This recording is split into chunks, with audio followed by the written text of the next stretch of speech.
বিসমিল্লাহির রহমানির রহিম। দেশের এবং দেশের বাইরের প্রবাসের যে যেখান থেকে আমার এই অনুষ্ঠানটা দেখছেন সবার প্রতি রইল আমার আন্তরিক অভিনন্দন এবং ধন্যবাদ। শুরুতে বিশ্ব শান্তির জন্য জাতিসংঘের মহাসচিব তাকে উদ্যত আহ্বান জানাবো আমেরিকা, ইরান এবং ইসরায়েল তাদেরকে যেন যুদ্ধবিরতির জন্য আহ্বান করে। দ্বিতীয়ত যে বিষয়টা আলোচনা করতে চাই সেটা হলো বাংলাদেশের এই মুহূর্তে পিতৃপরিচয়হীন অবৈধ সন্তানের বৈধ উত্তরসূরি হলুদ সাংবাদিকরা যারা এই মুহূর্তে বাংলাদেশে ফেসিবাদের উত্তরসূরিদেরকে পুনর্বাসনের জন্যে কাউমৌ করতেছে, সুশীল সাজতেছে। আমি সেই সমস্ত হলুদ সাংবাদিকদেরকে বলতে চাই, বিগত 17টা বছর যখন নির্বিচারে মানুষকে হত্যা করা হয়েছিল, সেই পিলখানা থেকে শুরু করে শাপলা চত্বর থেকে শুরু করে আয়নাঘর থেকে শুরু করে সেই 5ই মে হেফাজতের 2013 সালে যখন দিনে দুপুরে তোপখানা রোডে মেহেরবা প্লাজার সামনে একটা ছেলেকে পিছন থেকে পুলিশ এই বেনজিরের পেটুয়া বাহিনী পিছন থেকে গুলি করে দিল, তখন বাজে দুপুর 12টা।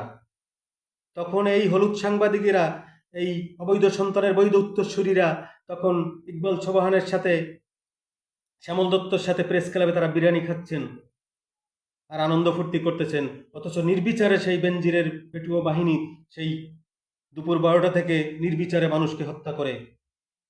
আমার চোখের সামনে তোপখানা রোডে সেই বিজিআইসি টাওয়ার মেহেরবা প্লাজার সামনে একটা ছেলেকে 12টার সময় গুলি করে হত্যা করে। তারপরে আওয়ামী লীগ অফিসের সামনে, আওয়ামী লীগ অফিসের ভিতরে নিয়ে দুজনকে হত্যা করে। বিজয়নগরে আলরাজি কমপ্লেক্সের সামনে বিকেল 5টায় সেখানে দুজনকে হত্যা করে অ্যাম্বুলেন্সের ভিতরে। তখন এবনে সিনার একটা টিম সেখানে চিকিৎসা দিচ্ছিল। তখনকার সেই হলুদ সাংবাদিকেরা, এই অবৈধ সন্তানের উত্তরসূরিরা তখন তোমরা কোথায় ছিলা? এই মাসুদ কামালরা তখন তো কোথায় ছিলা? এই যে ফিরোজরা তখন তোমরা কোথায় ছিলা? আর এখন আওয়ামী লীগকে পুনর্বাসনের জন্য তোমরা চেষ্টা করতেছো, কুতুকুতু করতেছো। তোমাদেরকে মুখ সেলাই করে দেওয়া হবে যদি দ্বিতীয়বার কোনো এরকম আচরণ দেখা হয়, মিডিয়ার সামনে বলা হয়। তো আমি এই মুহূর্তে তথ্য সম্প্রচার মন্ত্রীকে বলবো, এই জাতীয় হলুদ সাংবাদিকদেরকে তাদেরকে প্রতিহত করুন। যখন দেশনেত্রী বেগম খালেদা জিয়াকে তিলে তিলে কারাগারে হত্যা করা হয়েছে, নিঃশেষ করে দেওয়া হয়েছে, তখন তারা একটা প্রতিবেদন দেয় নাই, একটা প্রতিবাদ পর্যন্ত তারা জানায় নাই, এই ব্লাডির ঘরের ব্লাডিরা। আর এখন আওয়ামী লীগের পুনর্বাসনের জন্য পায়তারা করতেছেন। সাবধান হয়ে যান, সাবধান হয়ে যান। তাই আমি আবারও তথ্য